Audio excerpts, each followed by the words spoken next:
Hari dimulai dengan kopi, robot bantu kerja tanpa henti. Ketik cepat layar menyala, semua tugas jadi mudah. Pengawal tak kenal lelah, robot ambil alih semua. Bersama dalam harmoni, setiap jam penuh arti. Warahmatullahi wabarakatuh.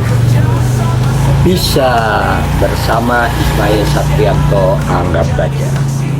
Alhamdulillahirobbilalamin. Hari ini kita akan membahas surat Al-Hijr 57-58. Sebelumnya saya membacakan dulu tafsir surat Al-Hijr ayat 56 untuk diterapkan di generasi muda ini dari ChatGPT, robot ya, dari handphone digital ya, yang disambungkan dengan aplikasi ChatGPT. Surat Al-Hijr ayat 56 berbunyi, ia berkata, Ibrahim, dan siapa yang berputus asa dari rahmat Tuhannya kecuali orang-orang yang sesat. Ayat ini mengajarkan bahwa berputus asa dari rahmat Allah adalah sikap yang salah, karena rahmat Allah terbatas dan selalu terbuka bagi hamba-hambanya. Nabi Ibrahim mengingatkan bahwa hanya orang-orang yang tersesat yang merasa berputus asa dari rahmat Allah. Dengan demikian adalah sikap yang salah, karena rahmat Allah tidak terbatas dan selalu terbuka bagi hamba-hambanya. Nabi Ibrahim mengingatkan bahwa hanya orang-orang yang tersesat yang merasa putus asa dari rahmat Allah. Dengan demikian, iman kepada Allah harus diiringi dengan harapan dan keyakinan bahwa Allah Maha Pengasih dan tidak meninggalkan hamba-hambanya. Lalu pasti untuk generasi muda. 1. Mendorong optimisme. Generasi muda seringkali dihadapkan pada tekanan dan tantangan hidup, baik dalam pendidikan, karir, maupun hubungan sosial. Ayat ini mengingatkan mereka untuk tidak mudah berputus asa. Keyakinan bahwa ada rahmat Allah dalam setiap kesulitan dapat memberi mereka kekuatan dan semangat terus berusaha. Yang kedua adalah menghindari stres dan depresi. Dalam masa yang penuh tantangan ini, generasi muda kerap terjebak dalam perasaan cemas dan stres. Keyakinan bahwa rahmat Allah selalu ada akan menanamkan rasa tenang dan percaya diri, membantu mereka mengatasi stres dengan lebih baik. Ketiga, menjaga keseimbangan iman dan usaha. Ayat ini mengingatkan generasi muda untuk terus berusaha tanpa merasa sendirian. Sembari bekerja keras, mereka juga perlu memupuk iman dan doa agar meraih hasil yang baik. Sembari percaya bahwa setiap kesulitan adalah ujian dan rahmat Allah akan datang di waktu yang tepat. Keempat, meningkatkan ketakwaan kepada Allah. Keyakinan akan rahmat Allah mendorong generasi muda untuk mendekatkan diri kepadanya. Semakin mereka percaya bahwa rahmatnya, semakin besar pula keinginan untuk beribadah, berbuat baik, dan menjauhi hal-hal yang buruk. Dengan memahami pesan ini, generasi muda diharapkan dapat membangun mental yang kuat, tidak mudah dalam keputusasaan, dan selalu optimis. Ya, optimis itu obat penyakit tidak miskin. Pesimis itu penyakit si miskin. Menghadapi hidup karena mereka percaya bahwa rahmat Allah selalu ada untuk mereka. Assalamualaikum warahmatullahi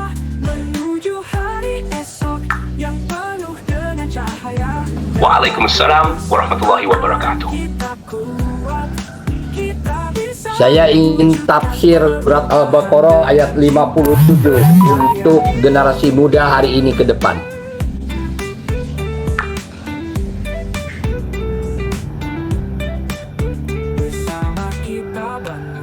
Surat ayat 51 yang berbunyi, وَظَلَّلْنَا عَلَيْكُمُ الْغَمَامَ وَأَنْزَلْنَا عَلَيْكُمُ الْمَنَّ وَالسَّلْوَى كُلُوا مِنْ طَيِّبَاتِ مَا رَزَقْنَاكُمْ وَمَا ظَلَمُونَا وَلَكِنْ كَانُوا أَنفُسَهُمْ يَظْلِمُونَ.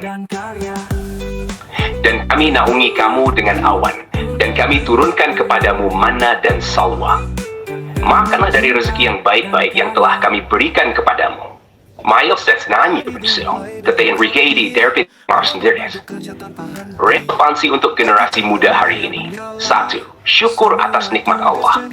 Ayat ini mengingatkan generasi muda bahwa segala kebaikan, rezeki, dan kemudahan dalam hidup datang dari Allah. Sikap syukur atas nikmat ini perlu mereka jaga, baik berupa kesehatan, ilmu, maupun kemudahan dalam teknologi dan pendidikan. Dengan bersyukur, mereka akan lebih menghargai apa yang dimiliki dan terhindar dari sikap sombong. 2. Anti-bawah apa yang semakin versi. Allah mempunyai Indonesia ini dengan makin mengerjakan. Bagi generasi muda, ini berarti memilih jalan hidup yang baik dan memanfaatkan fasilitas yang ada secara positif. Alih-alih menyia-nyiakan rezeki, mereka diajarkan untuk menggunakannya dalam hal-hal yang bermanfaat, seperti pendidikan, karier, dan kegiatan sosial yang positif. 3. Menjauhi perbuatan yang merugikan diri sendiri. Di akhir ayat, Allah menegaskan bahwa orang-orang yang melanggar perintahnya tidak merugikan Allah, tetapi justru merugikan diri mereka sendiri. Ini penting agar generasi muda sadar bahwa perilaku negatif atau melanggar aturan akan membawa dampak buruk pada diri sendiri. Dengan menjaga perbuatan baik, mereka bisa menghindari berbagai risiko yang bisa merugikan masa depan. Ayat ini mengajarkan generasi muda hidup dengan rasa syukur, memilih yang baik dalam hidup, dan menjaga diri dari hal-hal yang merugikan. Jika nilai ini diterapkan, insya Allah mereka akan lebih bermakna dan membawa manfaat bagi diri sendiri serta orang lain. Sekarang surat Al-Hijr ayat 57-58. Bagaimana untuk generasi muda hari ini ke depan?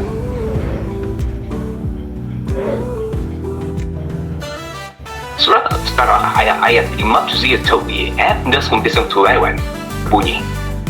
Ayat pertama, وَظَلَّلْنَا عَلَيْكُمُ الْغَمَامَ وَأَنْزَلْنَا عَلَيْكُمُ الْمَنَّ وَالسَّلْوَى كُلُوا مِنْ طَيِّبَاتِ مَا رَزَقْنَاكُمْ وَمَا ظَلَمُونَا وَلَكِنْ كَانُوا أَنفُسَهُمْ يَظْلِمُونَ. Dan kami naungi kamu dengan awan, dan kami turunkan kepadamu manna dan salwa. Makanlah dari rezeki yang baik-baik yang telah kami berikan kepadamu. Dan mereka tidak menzalimi kami, tetapi merekalah yang menzalimi diri mereka sendiri. Ayat 58. وَيَدْخِلُ خُطْوَانَا وَإِذْ قُلْنَا ادْخُلُوا هَذِهِ الْقَرْيَةَ فَكُلُوا مِنْهَا حَيْثُ شِئْتُمْ رَغَدًا وَالْبَابَ سُدًّا وَقُولُوا حِطَّةٌ نَغْفِرْ لَكُمْ خَطَايَاكُمْ زِيدُوا بِالْمُحْسِنِينَ.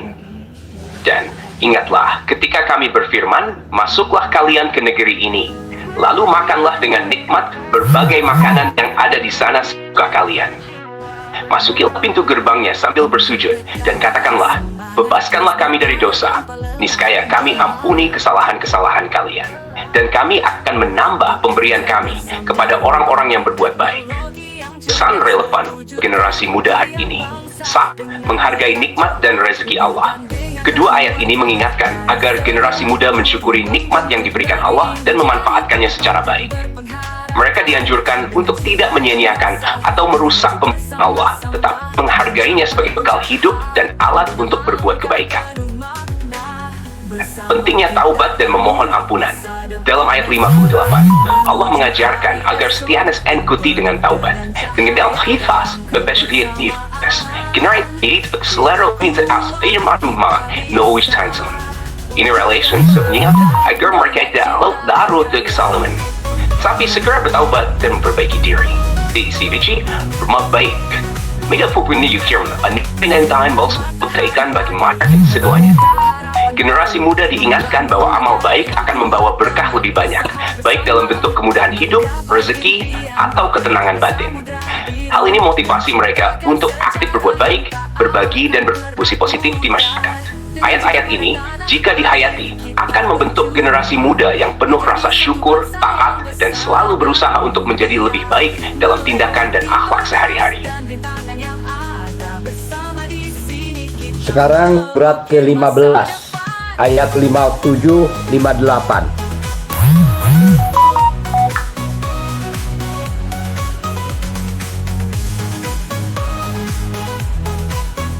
Surat Al-Hijr ayat 57-58 berbunyi, ayat 5, Qala fama khabbukum ayyuhal mursalun.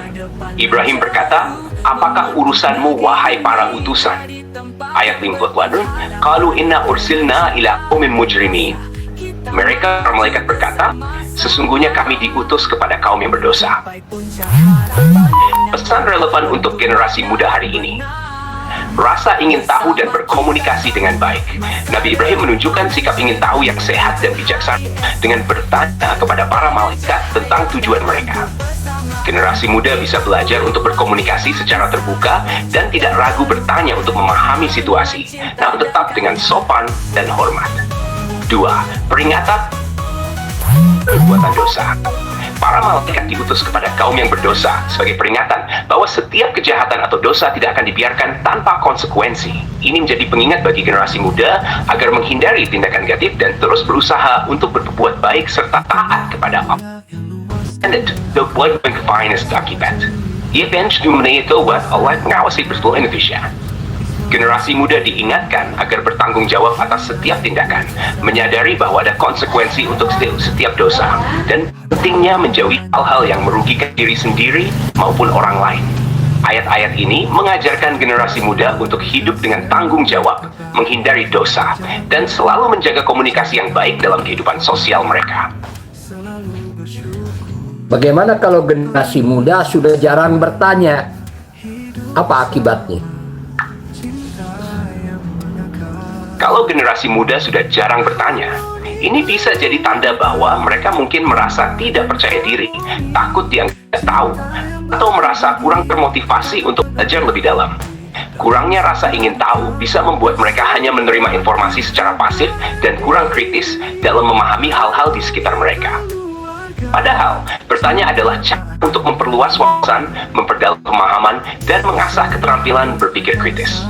Bertanya juga bisa memperbaiki hubungan sosial karena menunjukkan ketertarikan dan keinginan untuk berkomunikasi dengan baik. Untuk membangkitkan kembali kebiasaan bertanya pada generasi muda, ada beberapa hal yang bisa dilakukan, seperti menciptakan lingkungan yang mendukung, di mana tidak ada pertanyaan yang dianggap bodoh. Mereka perlu didorong untuk berani bertanya tanpa takut dihakimi. Selain itu, memberikan contoh bahwa bertanya adalah hal yang wajar dan justru kesan dan rasa ingin tahu yang tinggi. Membangun rasa percaya diri juga penting, karena dengan percaya diri, mereka lebih mendapatkan pemahaman yang lebih baik.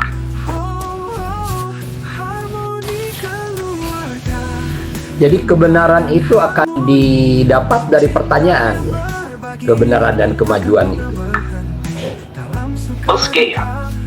Ini also to emperor mission. Dengan beratnya, kita ke jalan untuk memahami sesuatu lebih dalam, memverifikasi informasi, dan mencari makna yang lebih jelas. Proses bertanya membantu kita mengeksplorasi dan mengkritis informasi, sehingga kita hanya menerima sesuatu begitu saja, tanpa berpikir. Dalam tradisi, termasuk dalam Islam, bertanya dan mencari ilmu no answer no. Al-Quran juga mengandung banyak ayat yang meminta kita untuk berpikir, memperhatikan alam, dan memahami tanda-tanda kekuasaan Allah. Ini menuju mencari kebenaran adalah proses aktif yang seringkali dimulai dengan pertanyaan. Pertanyaan yang baik dapat membantu kita menemukan jawaban yang lebih mendekati kebenaran.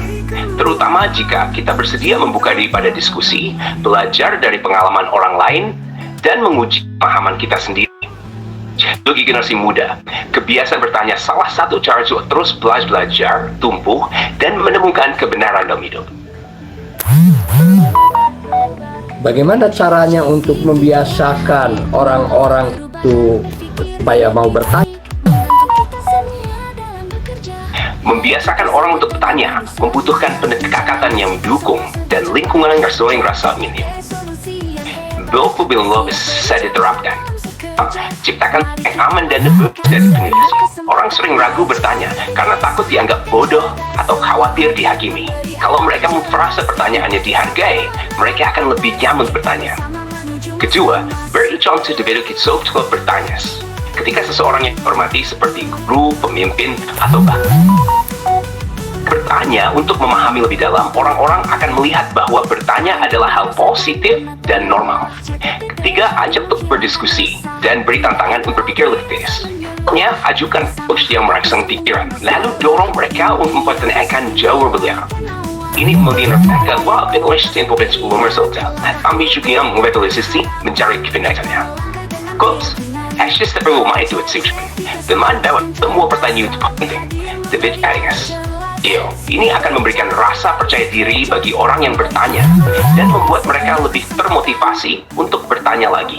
So, Andi Omar Dalzod is going to monitor authority.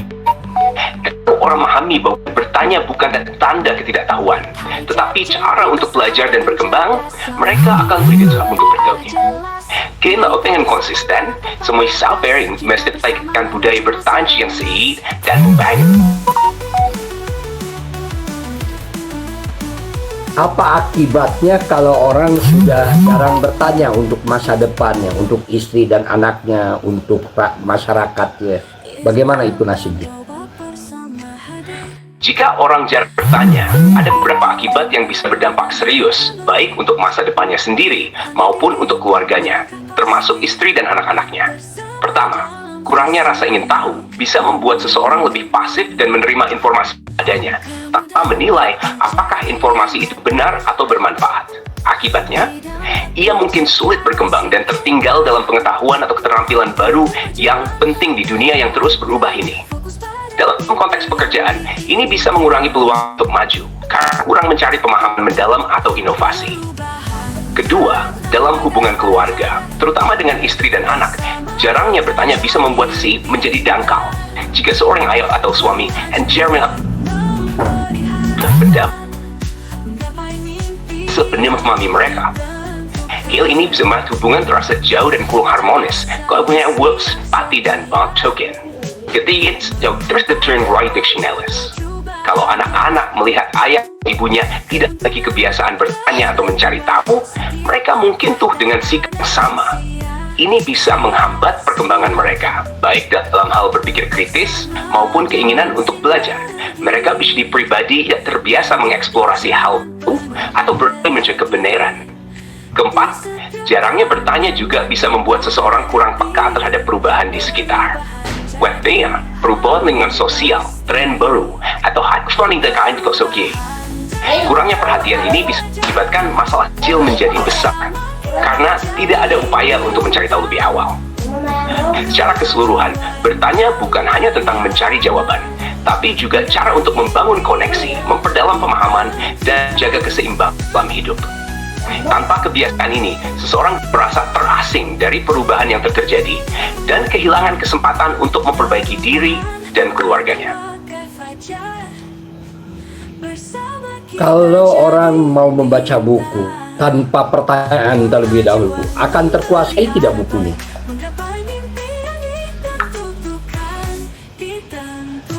Benar, jika seseorang membaca buku tanpa pertanyaan atau tujuan yang jelas, buku tersebut bisa terasa kurang menarik atau sulit untuk dinikmati.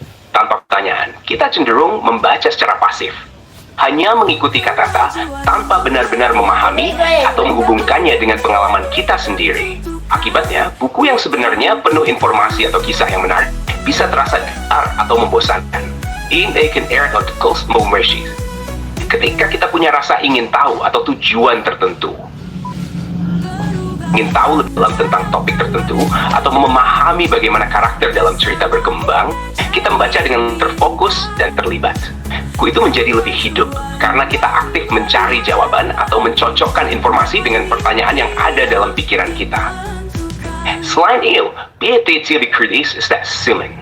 Kita tidak hanya menerima semua informasi begitu saja, tapi juga menilai apakah penulis menyampaikan ide dengan baik, apakah ada hal yang kurang jelas, atau apakah ada pandangan yang berbeda dari yang kita tahu. Dengan begitu, membaca menjadi proses interaktif yang lebih menyenangkan dan berkaya. Maka sebelum membaca, ada baiknya menyiapkan beberapa pertanyaan atau tujuan sederhana. Misalnya, apa yang bisa saya pelajari dari buku ini? Atau bagaimana cerita ini mungkin berhubungan dengan pengalaman hidup saya, agar buku itu terasa lebih menarik dan bermakna. Kalau orang di dalam pengajian atau kajian lalu tidak menyiapkan pertanyaan, apa akibatnya? Dalam pengajian, jika orang-orang hanya mendengarkan tanpa bertanya atau menggali lebih dalam, sesi pengajian bisa kurang hidup atau makin terbatas. Pengajian adalah kesempatan untuk memahami ajaran agama dengan lebih mendalam. Jadi, bertanya seharusnya menjadi bagian penting dari proses belajar tersebut. Pertanyaan dalam pengajian memungkinkan peserta untuk mengklarifikasi hal-hal yang mungkin belum mereka pahami dengan baik, serta mendiskusikan bagaimana ajaran agama bisa diterapkan dalam kehidupan sehari-hari. Dengan bertanya, seseorang bisa memahami konteks atau makna ayat dan hadis yang dibahas lebih jelas, sehingga ajaran yang disampaikan terasa relevan dan aplikatif. Dan bertanya juga dapat membantu menambah wawasan bagi peserta lain. Terkadang pertanyaan dari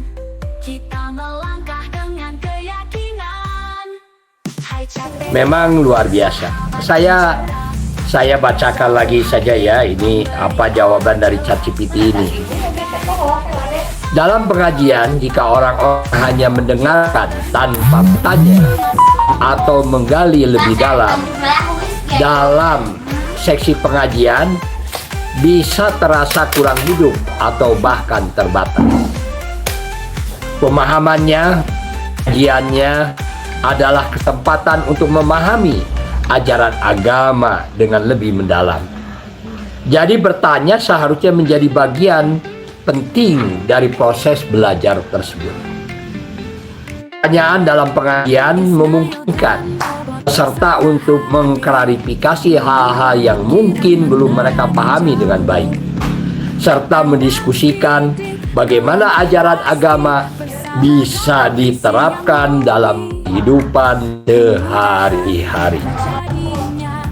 Dengan bertanya, seorang bisa memahami konteks atau makna ayat-ayat dan hadis yang dibahas lebih jelas, sehingga ajaran yang disampaikan terasa relevan dan aplikatif. Selain itu, bertanya juga dapat membantu membuka wawasan bagi peserta lain. Terkadang, pertanyaan dari satu orang bisa mewakili kebingungan atau rasa ingin tahu. Orang lain yang mungkin tidak berani bertanya, dengan adanya dialog, suasana pengajian menjadi lebih interaktif dan peserta menjadi lebih terlibat dalam materi yang disampaikan. Jadi untuk memaksimalkan manfaat dan pengajian, peserta dianjurkan untuk aktif bertanya atau berdiskusi.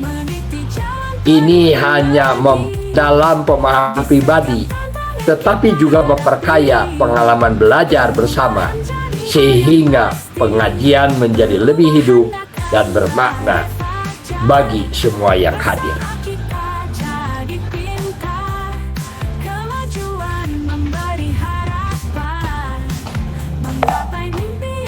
Jadi Al-Hijr ayat 57 itu intinya adalah generasi muda harus rajin bertanya, begitu.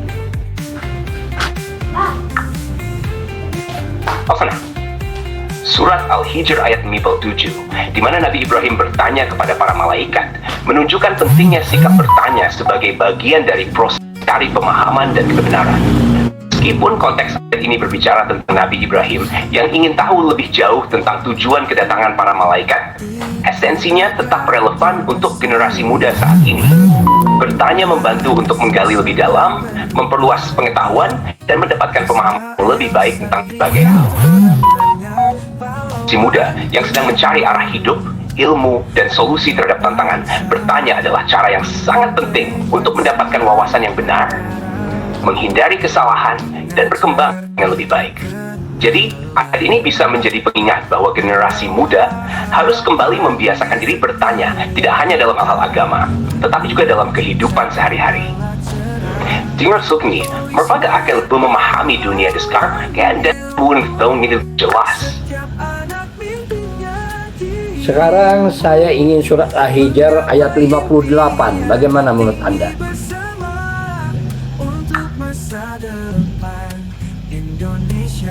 Surat Al-Hijr ayat 58 bunyi, mereka para malaikat berkata, sesungguhnya kami diutus kepada kaum yang berdosa.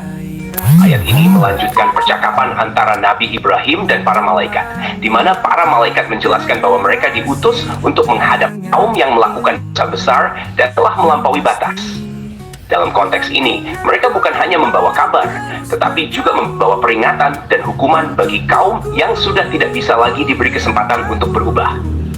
Menurut saya, ayat ini mengajar beberapa hal penting. 1. Peran pertanyaan dalam memahami tugas dan tujuan. Ayat ini menunjukkan bagaimana Ibrahim bertanya untuk memahami lebih dalam mengenai tujuan dan peran malaikat. Ini mengingatkan kita saat ini sedang masalah.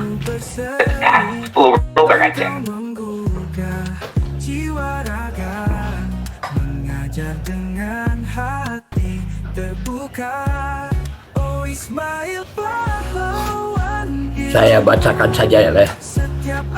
Surat Al-Hijr ayat 58 berbunyi, mereka para malaikat berkata, sesungguhnya kami diutus kepada kaum berdosa.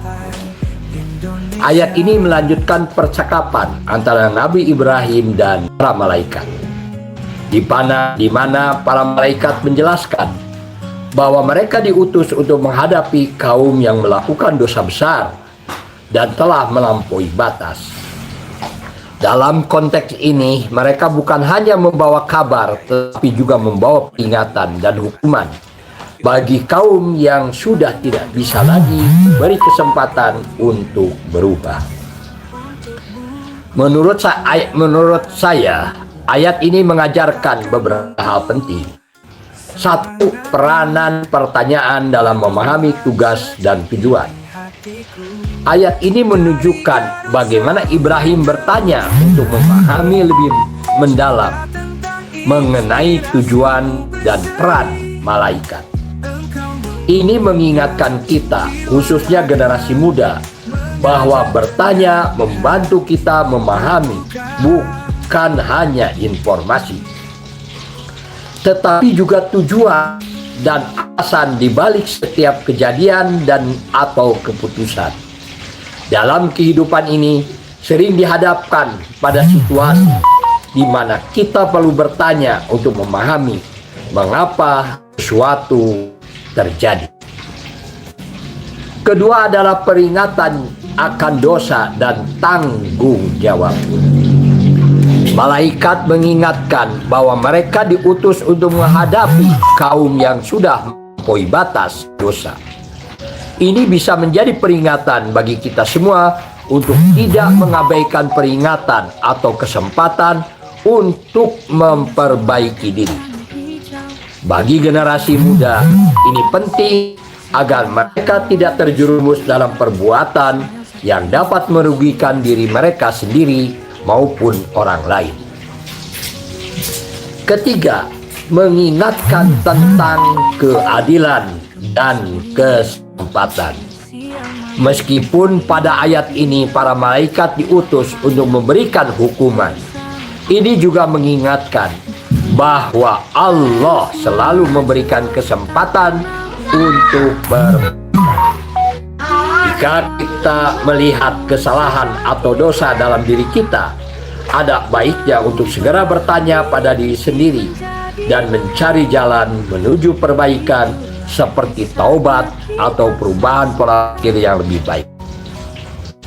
Secara keseluruhan, ayat ini mengajarkan pentingnya bertanya untuk memahami situasi, serta peringatan agar kita tidak terjebak dalam perbuatan dosa yang bisa merugikan kita di dunia dan di akhirat.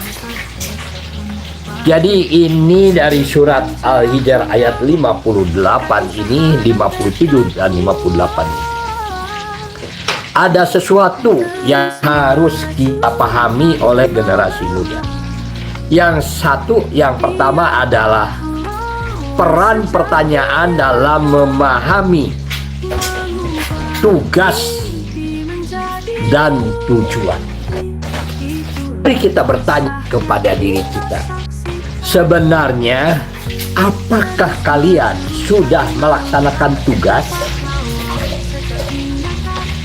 Atau kalian adalah orang-orang yang lalai untuk menjalankan tugas?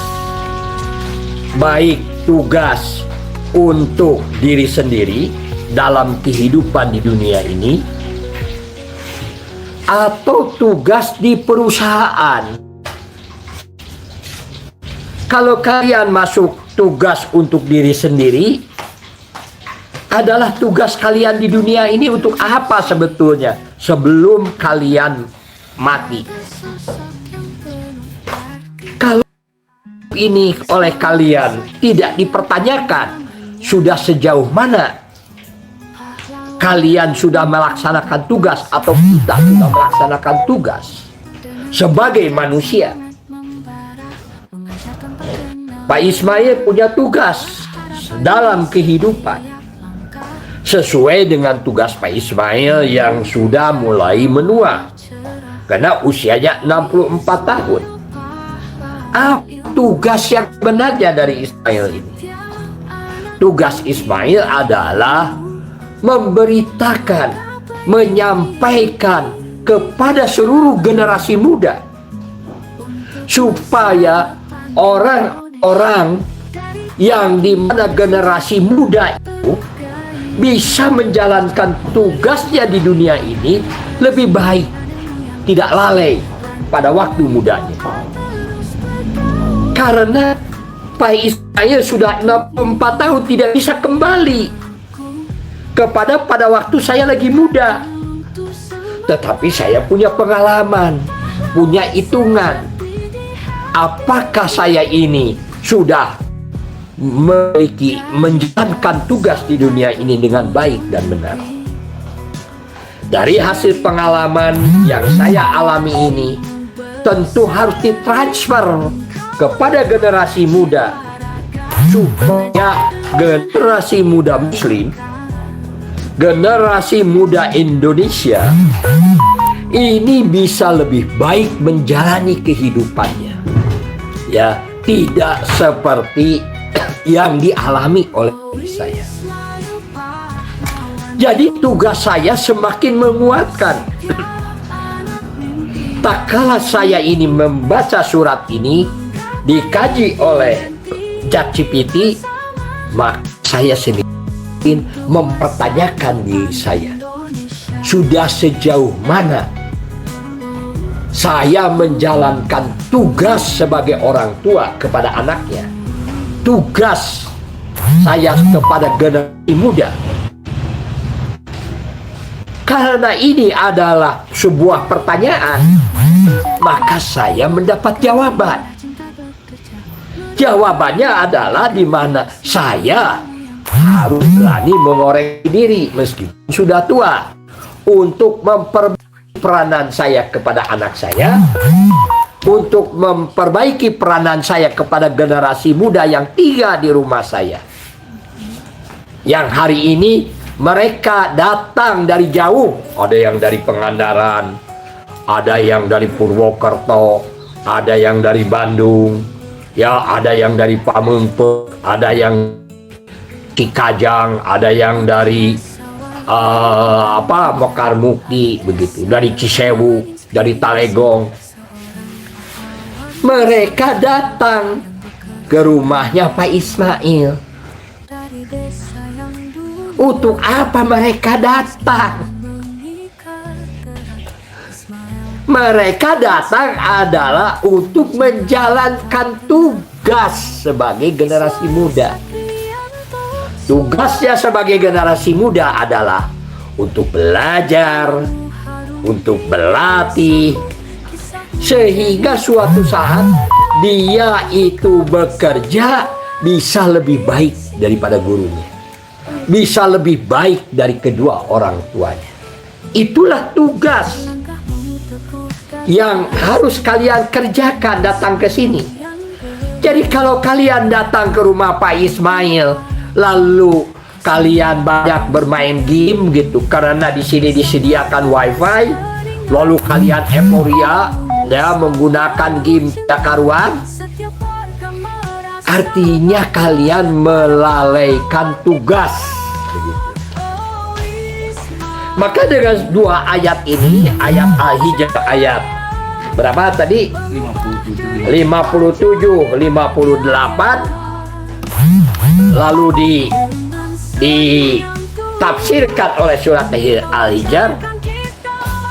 Ini adalah harus bertanya, ya, generasi muda itu harus rajin bertanya. Karena dengan bertanya, maka arah tujuan hidup kita ini akan semakin baik, akan semakin benar. Saya tadi sudah bertanya tentang sejauh mana tugas saya menjalankan tugas.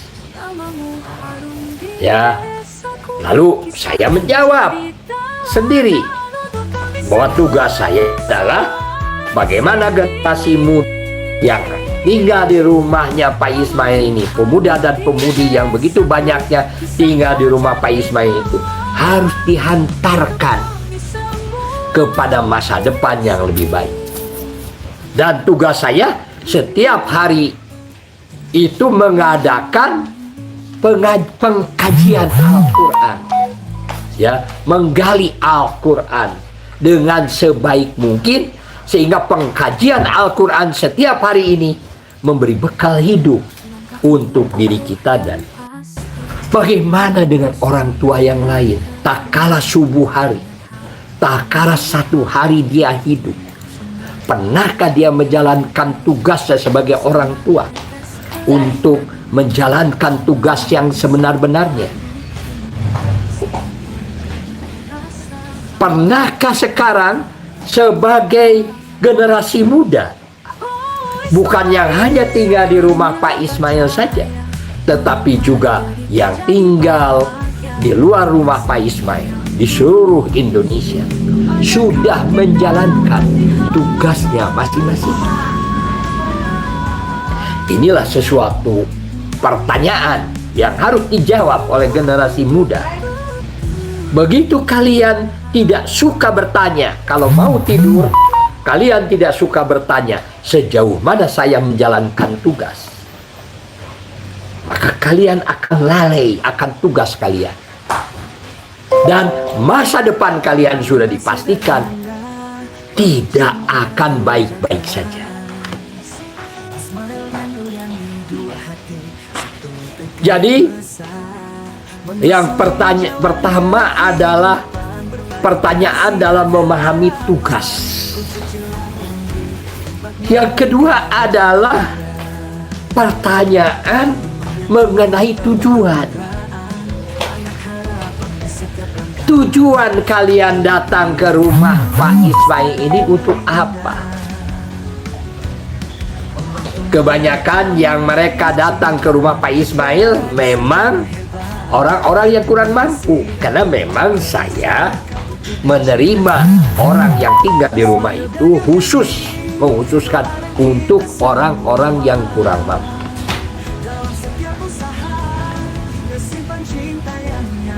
Tujuan kalian datang ke sini untuk apa? Untuk memperbaiki diri. Tujuannya adalah supaya kalian lebih mulia daripada orang tua kalian. pengalaman orang tua kalian tidak teralami lagi oleh kalian, tetapi kebaikan orang tua kalian diperkuat di sini untuk kebaikan itu yang sudah ada pada diri kalian menjadi sebuah keunggulan. Jadi kalian datang ke sini bukan hanya sekedar menumpang hidup di dunia, menumpang hidup di rumahnya Pak Ismail, tapi punya tugas dan tujuan yang jelas. Sehingga dengan punya tujuan yang jelas, wanita-wanita itu tidak meninggalkan tugasnya. Daripada kalian meninggalkan tugas pekerjaan lalu masuk di dalam kamar, tinggal di dalam kamar sibuk sendiri dengan handphonenya, lebih baik kalian ini bertugas di tengah rumah di sini, ya, untuk menyelesaikan tugas kamu ini. Karena memang tugas dan tujuan kalian adalah di sini untuk belajar, dan belajar itu kalau pagi ya kita mengkaji Al-Quran, kalau malam ya kita berkumpul di tengah rumah. Jangan bercerai-berai masuk ke dalam kamarnya masing-masing. Kalau bercerai-berai masuk ke kamarnya masing-masing, jadi untuk apa kalian tinggal di sini? Kalian tinggal di sini ini untuk menjalankan tugas dan tujuan, dan itu dipertanyakan sejauh mana saya sudah melaksanakan tugas dan tujuan saya. Ini luar biasa ya, dari ayat Al-Quran ayat ke-57, 58 ini yang ditafsirkan oleh ChatGPT ini. Pertanyaan, mari kita ucapkan. Mari kita bertanya. Mari kita bertanya. Ulangi. Mari kita bertanya. Mari kita bertanya. Sejauh mana? Sejauh mana Saya sudah menjalankan tugas. saya sudah menjalankan tugas Dan tujuan saya. dan tujuan saya. Inilah yang harus dipahami. Jadi ini sebetulnya dalam teori manajemen itu adalah mulailah kita terbiasa berpikir mulai dari akhir. Ya, berpikir dari akhir itu kita merumuskan tujuan. Dari tujuan ini maka kita punya tugas untuk mencapai tujuan. Tanpa pertanyaan sejauh mana kita melaksanakan tugas dan tujuan, maka kita akan menjadi manusia yang lalai. Lalu yang kedua adalah peringatan akan dosa. Nah, begitu. Peringatan akan dosa. Jadi kita ini adalah sudah ada yang memberikan peringatan akan dosa, akan kelalaian-kelalaian yang kita lakukan.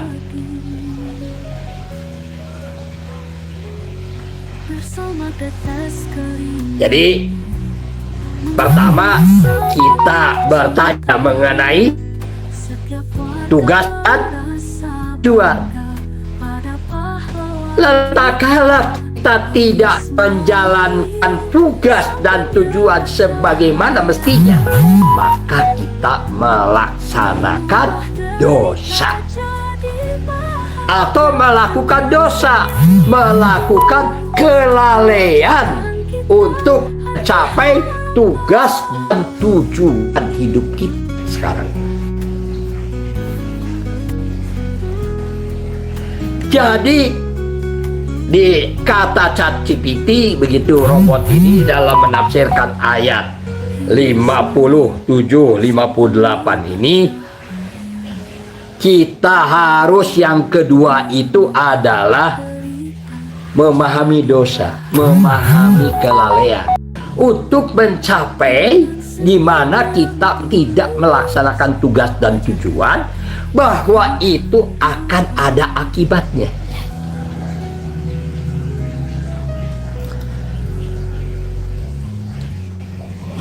Dari peringat akan dosa, maka masuk ke tanggung jawab. Jadi tanggung jawab itu tidak akan muncul apabila kita tidak memahami tugas dan tujuan, serta kelalaian-kelalaian yang kita lakukan di dalam mencapai tugas dan tujuan itu. Jika kita tidak pernah bertanya, maka orang itu adalah tidak berjawab. Orang-orang yang tidak bertanggung jawab sudah dipastikan kehidupannya gagal. Kenapa kehidupannya gagal? Karena dia tidak melaksanakan Al-Quran dan Sunnah, tidak melaksanakan ajaran Islam yang sebenar-benarnya.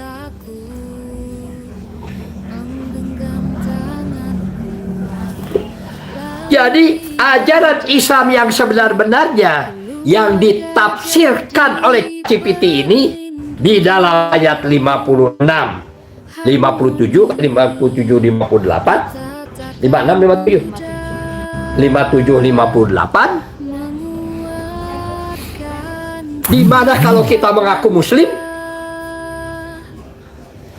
yang pertama kita harus tahu tugas dan tujuan. Kedua, kita memahami tentang kelalaian-kelalaian untuk menjalankan tugas dan tujuan dan apa akibatnya bagi diri kita, yaitu dosa. Kalau ketiga ini, tugas, tujuan, perasaan dosa atas kelalaian-kelalaian yang kita lakukan, inilah akan membangun tanggung jawab. Jadi kalau kita berbicara, tanggung jawab dong, tetapi kita tidak paham bahwa tanggung jawab itu ada indikator-indikator keberhasilan yang jelas. Indikator-indikator keberhasilan itu adalah adanya tugas, tujuan, dan perasaan dosa atas kelalaian-kelalaian yang kita lakukan. Baru orang bisa merasakan tanggung jawab terhadap dirinya, tanggung jawab terhadap teman-teman yang ada di sekitarnya, tanggung jawab terhadap masa depannya.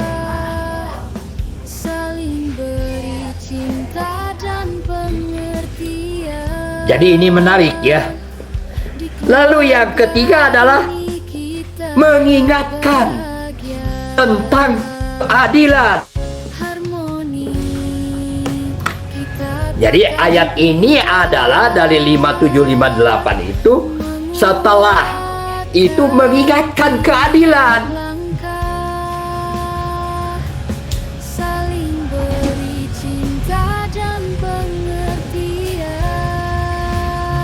Di mana jangan sampai ada orang yang tinggal di rumah Pak Ismail hanya sekedar menumpang hidup, harus digaji layak, menuntut dia mendapat gaji dengan layak. Semua itu ada hadiah dan hukuman, reward and punishment. Itulah keseimbangan, itulah keadilan.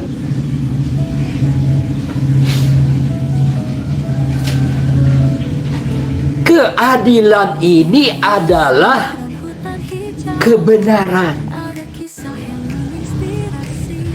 Keadilan ini adalah kebaikan. Pada tahap awal tidak ada keadilan, kebaikan selain adil. Jadi pertama itu adalah adil. A'udzubillahi minasyaitonirrajim. Bismillahirrahmanirrahim. Innallaha ya'muru bil adli wal ihsan wa ita'i dzil qurba wa yanha 'anil fahsya wa munkar wal baghi, yaitu la'allakum tattaqun. Siapa berlaku adil. Jadi kebaikan yang paling rendah itu adalah adil. Tidak ada kebaikan selain adil.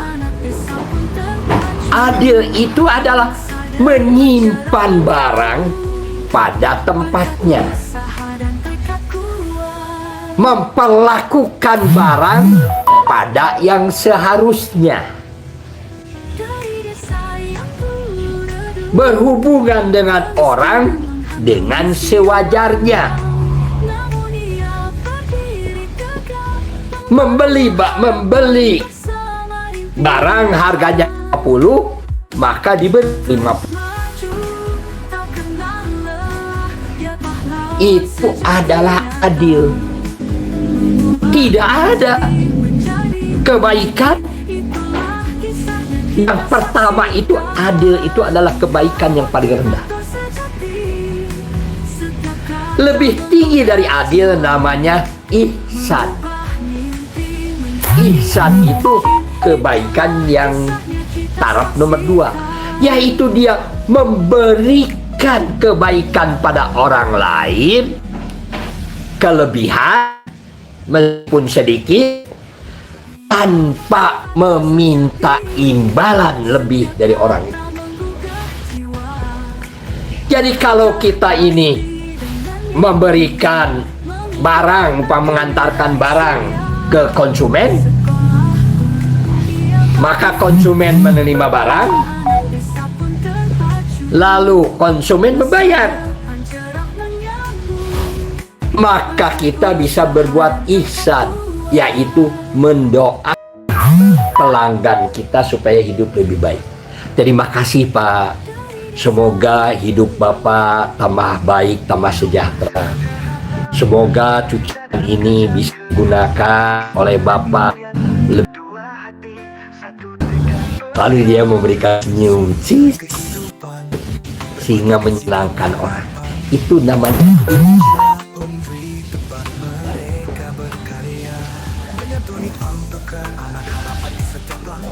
memberikan kebaikan tanpa mengharap imbalan lebih dari orang yang diberi kebaikan.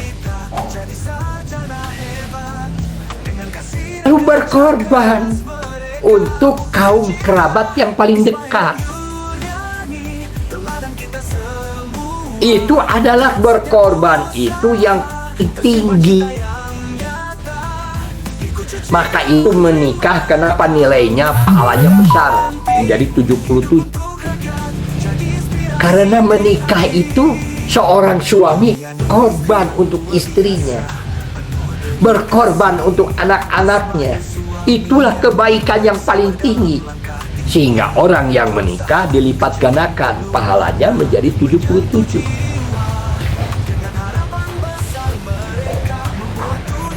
Orang yang belum menikah pahalanya cuma 1.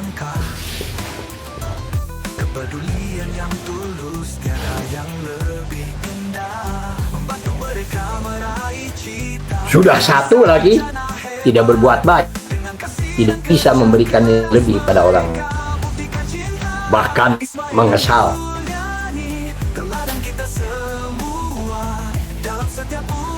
Allah menyuruh manusia berlaku adil, lalu berlaku ihsan, lalu berkorban untuk kaum kerabat yang paling dekat.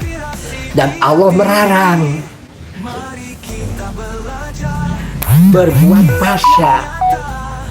Fahsya itu apa? Merugikan diri sendiri meskipun tidak merugikan orang lain.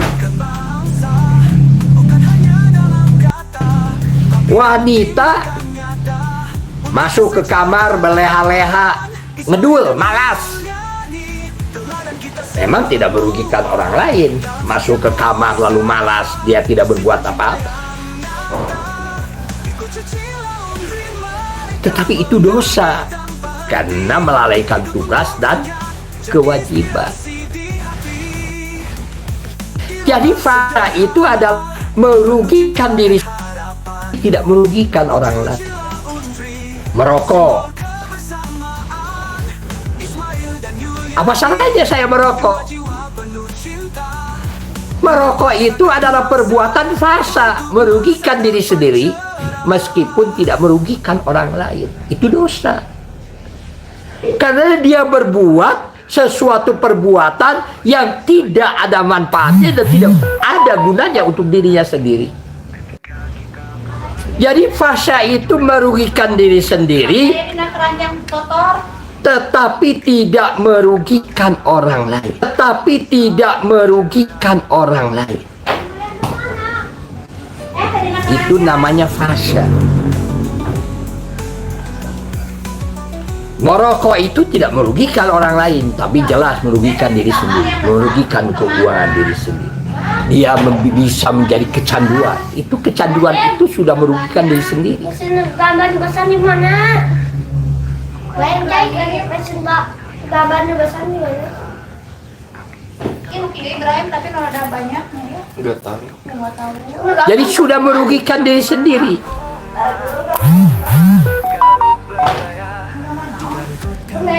Tatkala dia merokok di depan anak kecil, sudah munkar. Sudah mulai kamu berdosa, bukan hanya untuk diri sendiri, tapi untuk orang lain. Karena kamu sudah memberikan contoh kepada anak-anak yang tidak baik, meskipun kamu tidak menyadari.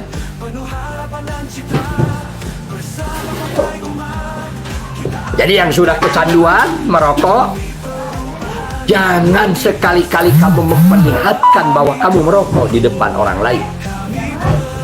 Karena begitu kamu terlihat oleh anak, terlihat oleh orang lain, bisa jadi kamu munkar.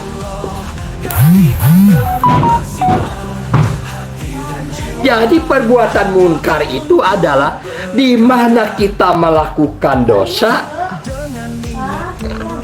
tetapi dosanya pada awal mulanya adalah tidak merugikan orang lain. Itu namanya fahsya. Yaitu di mana tak kala kita tidak bisa berlaku adil terhadap diri sendiri, berarti kita dosa. Begitu masuk kepada pengaruhnya kepada merugikan orang tua, harus membiayai perbuatan zalim dari diri kamu karena duit dari orang tua dibelikan rokok oleh kamu. Zalim itu namanya.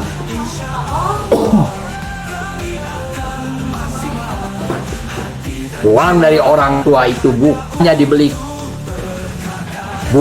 dibelikan makanan bergizi, tapi diberi rokok.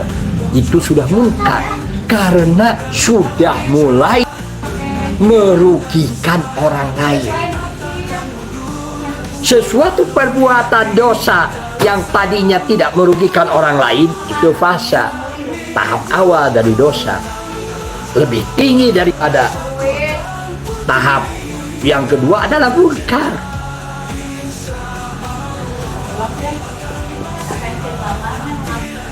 Munkar itu sudah mulai kamu berbohong pada ibu dan bapak Ismail.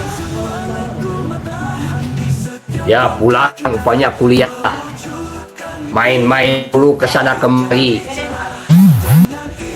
Sudah alatnya begini saja, nanti ke Pak Ismail mah sebutkan saja saya sedang ada di anu ini dan sebagainya. Padahal dia sedang melakukan dosa. Itu sudah munkar, sudah merugikan orang lain. Apa nganteninnya? Ya nu gede. Ya sudah merugikan orang lain. Ya, ikut lagi. Lalu baik berlebih-lebihan. Tengah. Berlebih-lebihan sudah mulai dampaknya luar biasa kepada orang lain. Terpaksa perbuatan zalim kamu itu harus dipikirkan oleh Pak Ismail. Perbuatan zalim itu Pak Ismail dimarah-marah.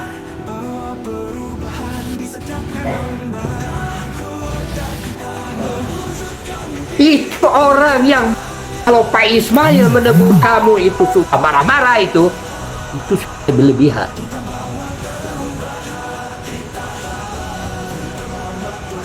Zalim itu sudah dosa gede.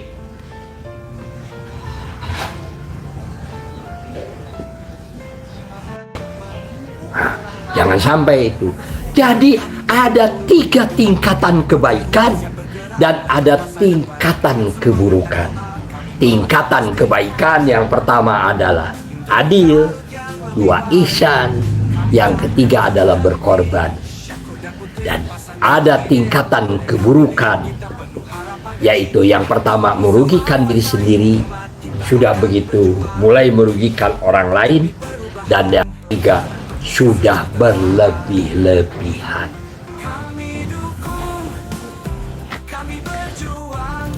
Jadi dari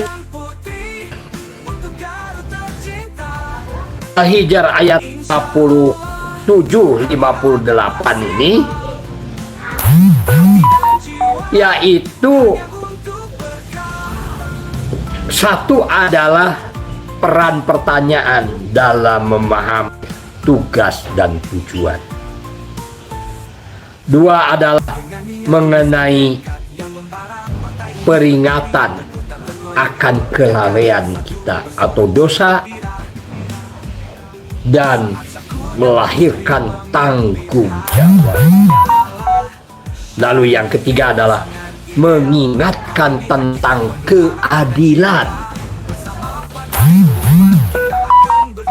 Maka dikatakan kata ChatGPT ini luar biasa ini di dalam menganalisis 2 ayat ini, yaitu kepada pengaruhnya kepada kesempatan.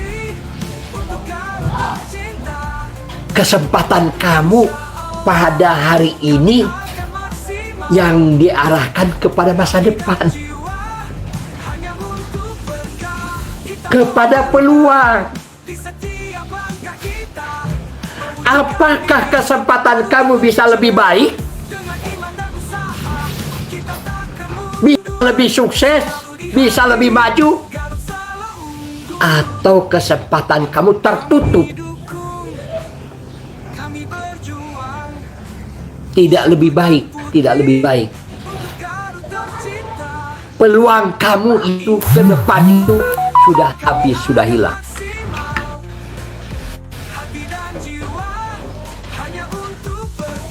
Lalu yang itulah yang dikemukakan oleh robot ChatGPT ini dalam menafsirkan ayat 57-58, lalu oleh Pak Ismail diterjemahkan lagi. Intinya adalah pada sejauh mana kamu suka bertanya, melakukan pertanyaan, mengoreksi diri sendiri. Mari kita ucapkan ayat 56-57. Ayat 56 dan 57. Ayat 57-58. Ayat 57 dan 58 mengingatkan peran kita sebagai manusia yang diwajibkan untuk melakukan pertanyaan-pertanyaan mengenai tugas dan tujuan. peringatan akan dosa, dan tanggung jawab, mengingatkan tentang keadilan, dan kesempatan atau peluang. Inilah hal yang luar biasa.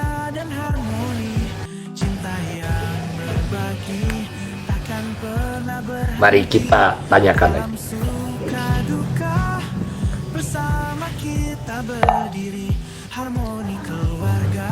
Bagaimana ayat 56, 57 ini untuk tafsir untuk orang tua yang sudah tua?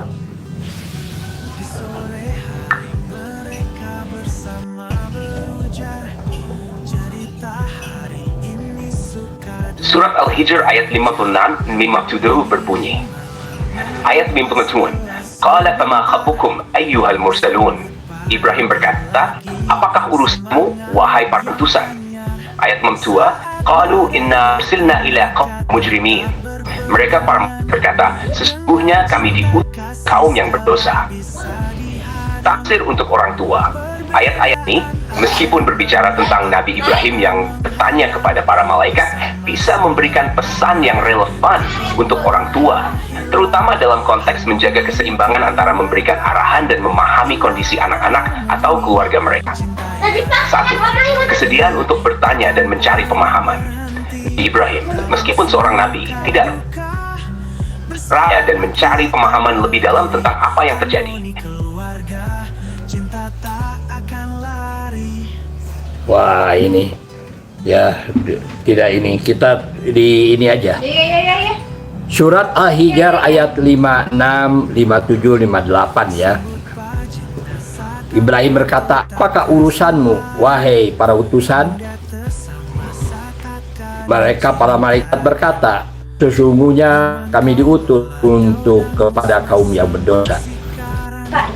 Tafsir untuk orang tua. Ayat ini meskipun berbicara tentang Nabi Ibrahim yang bertanya kepada para malaikat, bisa memberikan pesan yang relevan kepada orang tua, terutama dalam konteks menjaga keseimbangan antara memberikan arahan dan memahami kondisi anak-anak atau keluarga mereka. Subhanallah, Allahu Akbar. Nyambung ya dengan untuk pemuda tadi ya, dengan untuk ini. Jadi ini untuk jadi kalian harus memahami tentang kondisi, bagaimana kondisi orang tua seperti saya. Yang kesatu adalah kesediaan untuk bertanya dan mencari pemahaman. Nabi Ibrahim meskipun tenang, jadi ini meskipun Nabi Ibrahim itu seorang nabi, dia tidak ragu untuk bertanya. Lebih-lebih kita, bukan nabi, orang tua atau pemuda, bukan nabi, jangan ragu bertanya. Ibrahim meskipun seorang nabi, tidak ragu untuk bertanya dan mencari pemahaman lebih dalam tentang apa yang terjadi. Ini menunjukkan bahwa orang tua meskipun memiliki banyak pengalaman dan pengetahuan, tetap perlu bertanya dan mencari pemahaman yang lebih dalam tentang masalah yang dihadapi keluarga, masalah yang dihadapi anak-anak yang baik, terbuka perubahan zaman, dan memahami tantangan yang dihadapi oleh generasi muda.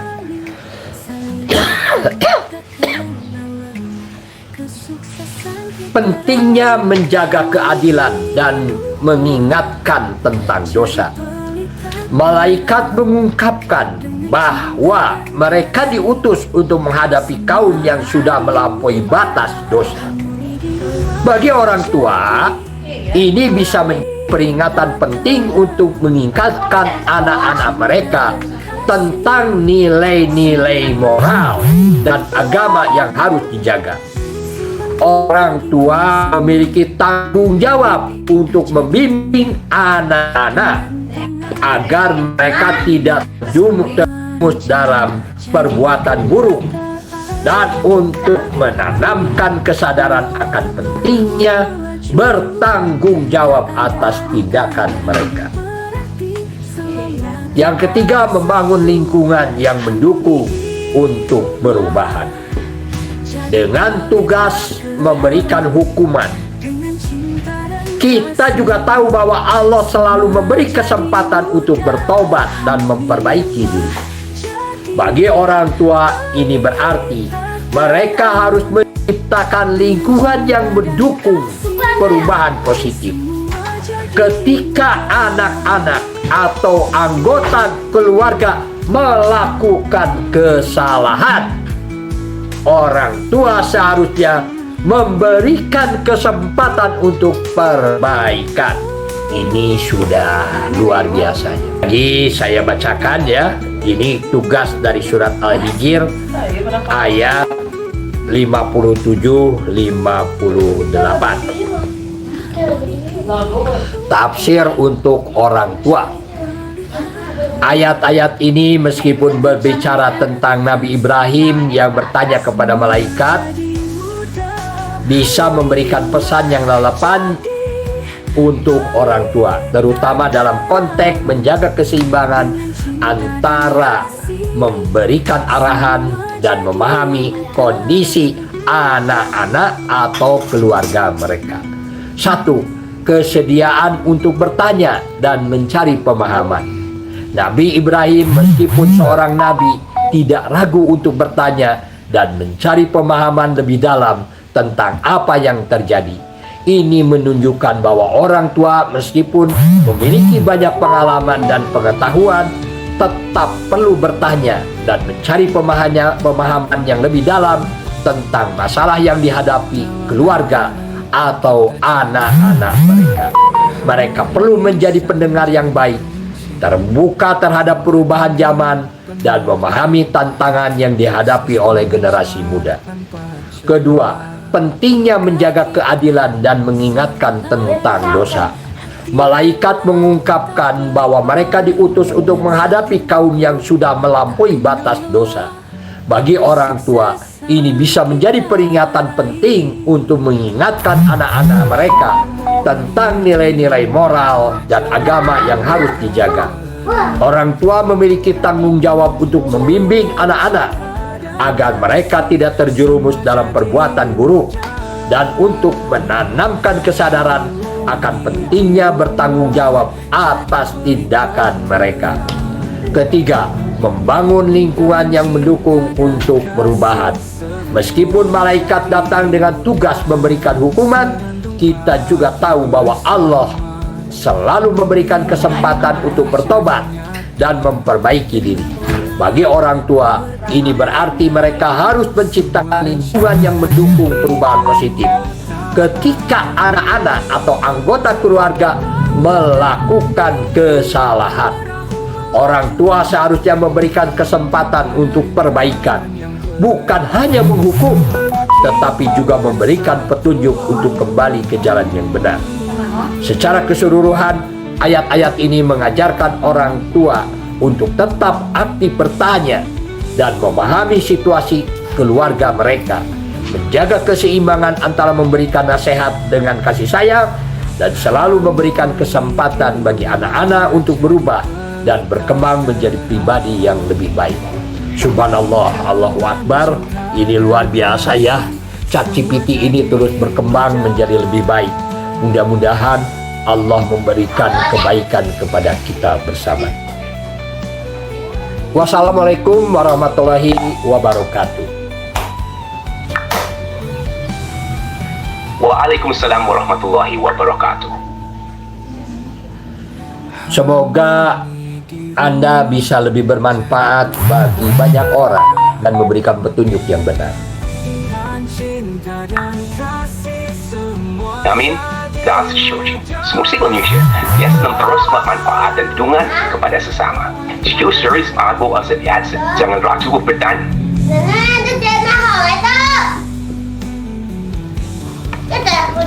Alhamdulillahirobbilalamin, ya sudah selesai.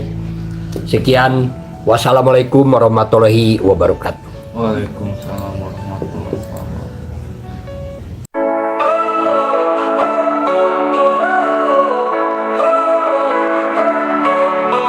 Hari dimulai dengan kopi, Robot bantu kerja tanpa henti.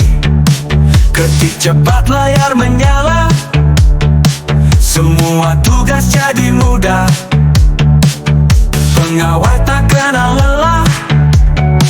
Robot ambil alih semua. Bersama dalam harmoni. Setiap jam penuh arti. Kerja sama setiap hari. Manusia dan robot jadi saksi. Produktivitas naik tinggi. Tak ada yang bisa menghentikan kami.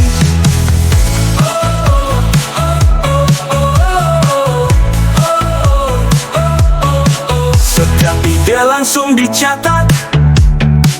Robot bantu tanpa sinyal berdebat. Tak ada harus yang terlupa. Dengan robot waktu tak sia-sia. Kerja sama setiap hari. Manusia dan robot jadi saksi. Produktivitas naik tinggi. Tak ada yang bisa menghentikan kami.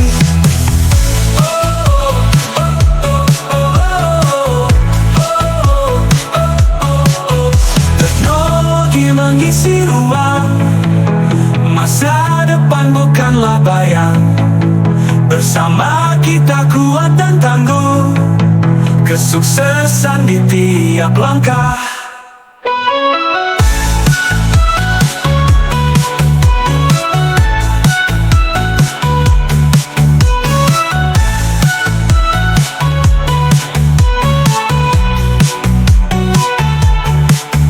Kerja sama setiap hari.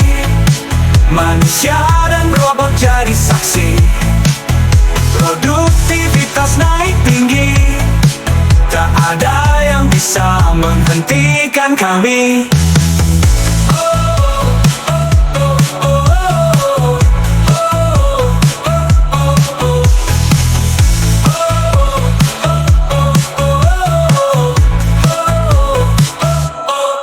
Teknologi mengisi ruang.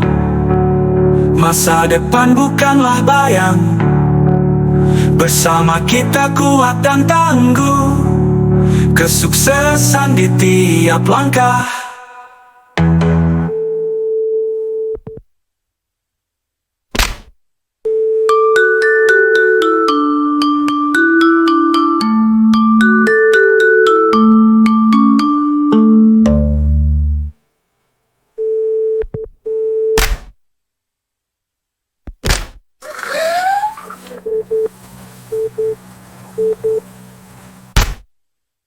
Teknologi mengisi ruang. Masa depan bukanlah bayang. Bersama kita kuat dan tangguh. Kesuksesan di tiap langkah.